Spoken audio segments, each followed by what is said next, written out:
Dom? This is UMAR AHMED for IFL TV in association with MTK Global, joined by Billy Joe Saunders. Seen you a few times, but first time interviewing you. Yeah. All good? Yeah. Big news today? Yeah, I mean, fighting for the, obviously, to become two-time world champion.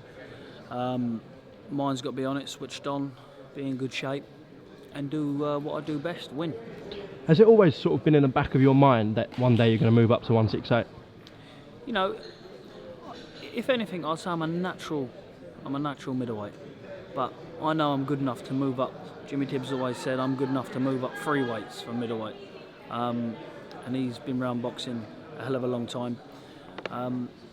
So yeah, look, I believe that, you know, I can take on the best at this weight, become the best, and put all the badness behind me, and just become a better person.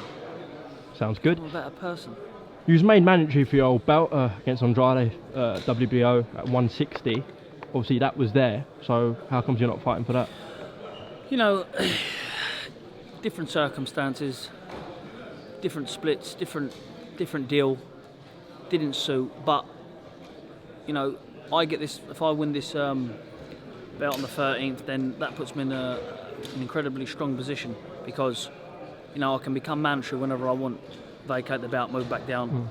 Vacate the belt, move up. You can do I can do what I want to do. So it's one of them that, you know, not this time. Maybe next time. But this opportunity produced itself, and I couldn't really say no to the thought of becoming a 2-weight world champion, making history.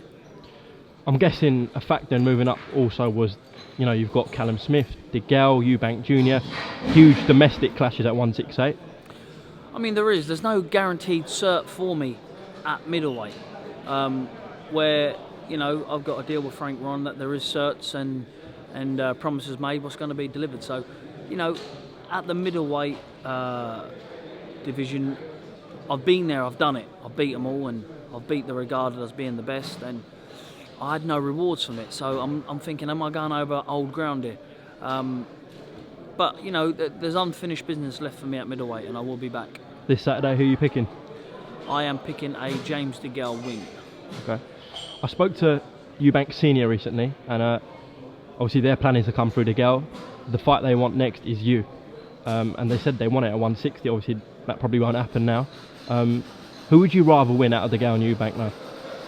Look, I want DeGALE to win. I want DeGALE to win because I like DeGALE, and I don't think he's a prick. So I like DeGALE to win.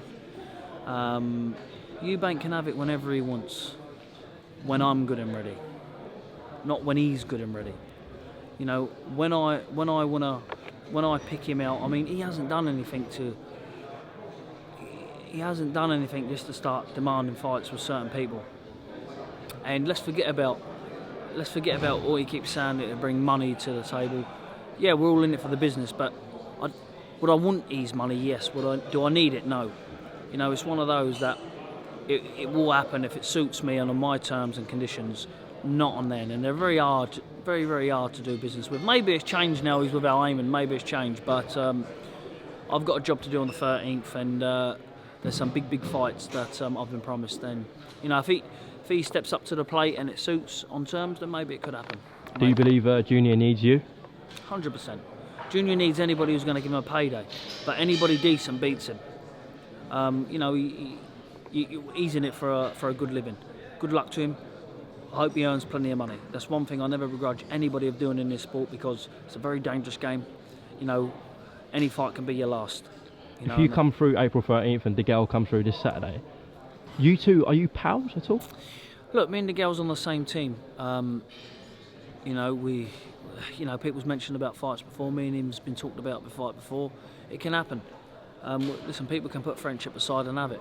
You know, people were saying Tyson Fury and Deontay Wilder's pals, but they produced a brilliant show and a great fight. So, you know, we can put that aside for 36 minutes or less.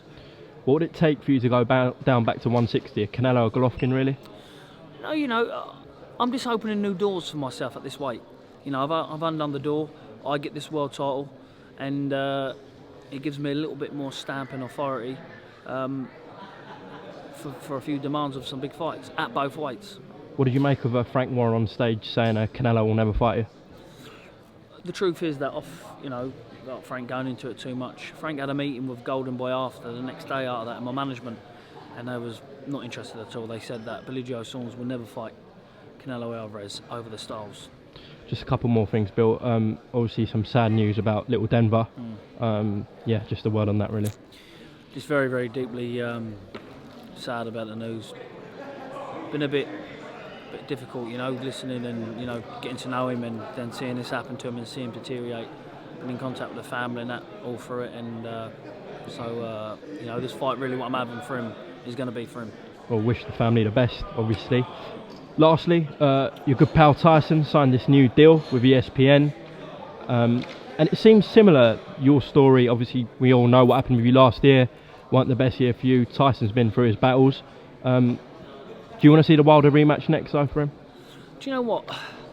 I want to see any big fight for him, because I know there's not an heavyweight to beat him. I know that Tyson is the best heavyweight on the planet, by far. Not just by... There's not a fighter I don't... The only thing I ever feared with him against the Wilder fight, and I told him, you heard him say, me and him had many conversations. I said, this is a dare to be great. The dare is if he hits you. That's the dare. If he hits you, but if not, you're going to be great. And do you know what? He proved me wrong in both circumstances, really, because I was thinking, and I told him, if he hits you clean on that chin, you're going to get put out. He got put out and he got back up. So anybody, and when I say he proved me wrong, I should really say Deontay proved me wrong, because Tyson Fury took it on the chin. Now, I always know what sort of chin and art Tyson's got. He's got the art of a lion. It's where we're born and bred from. And I want to see any big fight for him. But really, do we need to go back and fight Wilder? No, we don't. Do everybody need him? Yes, they do. They all need him. They need him. Even Joshua, they all need him now. Especially this deal he's just done. It's probably the biggest deal in boxing for Tyson Fury, especially with BT behind him and ESPN. Do you think the Joshua fight will ever happen? Maybe if Joshua got beat by somebody. I think maybe it could happen then, but there's no one beating Tyson. There is no one beating Tyson. I would put a good bet on him, retiring undefeated.